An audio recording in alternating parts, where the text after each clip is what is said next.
lafaz niat korban, tak akan lafaz niat sembahyang duha pula. Sebenarnya benda ni tak complicated. Benda ni tak ada complicated. Kita pergi ke kedai lembu. Bang, saya nak buat korban. Dah niat dah tu. Sebelum kita sampai ke kedai lembu tu, kita memang dah niat. Tujuan apa kita pergi kat kedai lembu tu? Kemudian tujuan apa kita tengok? Tujuan apa yang kita pergi dekat tapak penyembelihan? Kita tahu apa yang kita nak buat.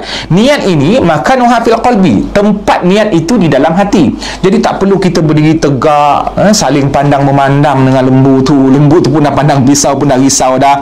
Dan kemudian kita melafazkan sahaja. Tidak perlu. Islam itu inna dina yusrun wala yushaddad din. Sesungguhnya agama itu mudah, jangan make it complicated. Jangan menyebabkan kita susah dengan agama. Niat itu memang kita dah automatic niat dah. Sepanjang proses sampailah tukang sembelih dan kita tahu tukang sembelih akan sembelih, kita dah berada dalam keadaan berniat dan selesai, insya-Allah, ya. Kecuali kalau kita mengigau. Baik, satu benda yang Cik Man nak pesan pada diri Cik Man, walaupun ini binatang tuan-tuan, tapi kita tetap perlu ada sikap ihsan ataupun sikap baik kepada haiwan asal makhluk Allah. Jangan kita menyeksa, jangan kita jadikan binatang-binatang sebagai sasaran latihan memanah. Apatah lagi ketika tak ada tujuan untuk membunuh haiwan, maka kita saja-saja bunuh. Ini satu kezaliman.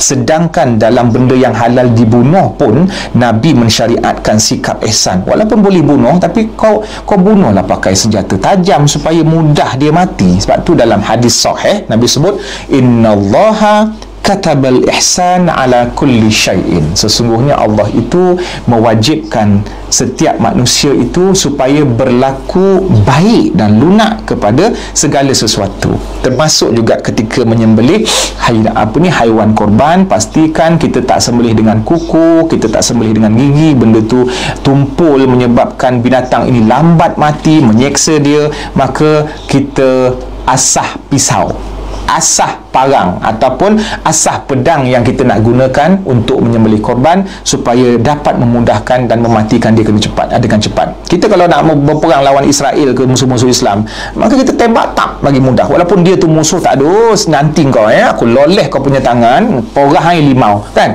biar lambek mati kan. Dogi menang Israel. Tak ada. Itu suatu kesalahan dalam adab perang walaupun dia musuh Tuhan. Kerana kita masih lagi menghormati dia sebagai manusia, tapi kita bunuh dia sebab kita melaksanakan perintah Allah dalam hal-hal yang berkenaan dengan binatang. Walaupun dia binatang, tapi dia ada perasaan dan dia merupakan makhluk Allah, dan Allah menjadikan kita sebagai sebaik-baik makhluk. Mestilah kita tahu sebaik-baik SOP untuk melaksanakan sesuatu dengan properly.